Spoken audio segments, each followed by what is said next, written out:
But the question is that ये charges flow क्यों करते हैं, क्या रीजन होता है कि ये फ्लो पॉसिबल हो पाता है। तो इस टॉपिक में हम इन चार्जेस के पीछे क्या रीजन होता है फ्लो करने का, उस रीजन को ढूंढेंगे। तो स्टार्ट करते हैं एक एग्जाम्पल से। आपने लास्ट क्लासेस में पोटेंशियल एनर्जी पढ़ी होगी कि पोटेंशियल एनर्जी हम किसे कहते हैं। जब कभी भी कोई ऑब्जेक्ट एनर्जी पजेस करता है या किसी भी ऑब्जेक्ट के अंदर कुछ एनर्जी होती है ड्यू टू इट्स पोजीशन। अगर हम हाइट के अकॉर्डिंग बात करें तो जो जितनी ज्यादा हाइट पर रखा जाता है उसके अंदर पोटेंशियल एनर्जी उतनी ही होती है। इस केस में हम एक पाइप कंसिडर करते हैं। आपने एक पाइप लिया, उसके दो एंड्स हैं ए एंड बी। उसमें आपने पानी भर दिया।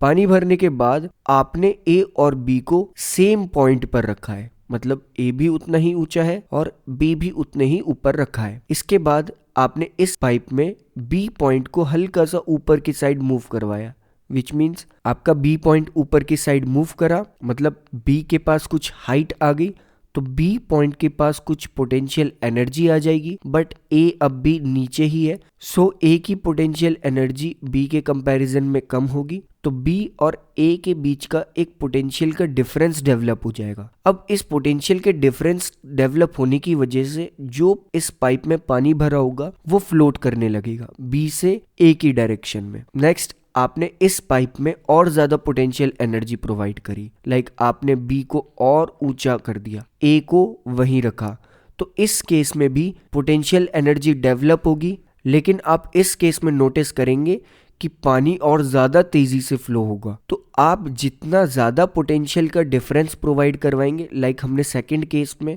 ए और बी पॉइंट के बीच में बहुत ज्यादा पोटेंशियल का डिफरेंस प्रोवाइड कराया और we can say potential energy का डिफरेंस प्रोवाइड करवाया, उतना ही तेज रहा हमारा वाटर का फ्लो और we can say water current. First case में ये पोटेंशियल का डिफरेंस कम था तो वाटर करंट कम था, एंड स्टार्टिंग में जब हमने ये पाइप लिया था तो दोनों पॉइंट्स के बीच में पोटेंशियल का डिफरेंस नहीं था, सो यहाँ पर पानी फ्लो नहीं कर रहा था। सो यहाँ से हम एक कंक्लूजन निकाल सकते हैं कि जितना ज्यादा हम पोटेंशियल का डिफरेंस प्रोवाइड करवाते हैं उतना ही ज्यादा कोई भी चीज फ्लो करती है।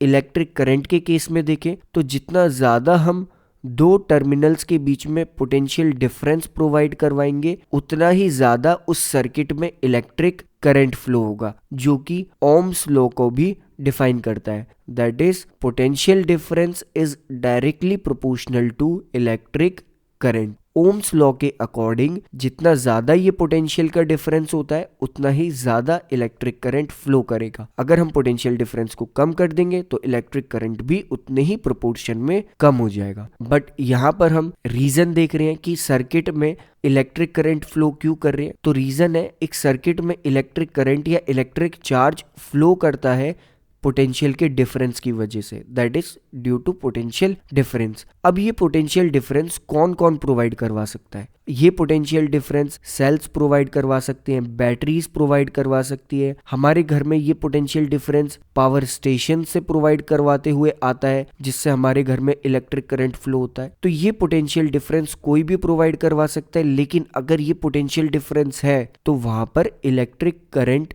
जरूर फ्लो होगा, और जहां पर ये पोटेंशियल का डिफरेंस नहीं होगा वहां पर इलेक्ट्रिक करंट फ्लो नहीं करेगा।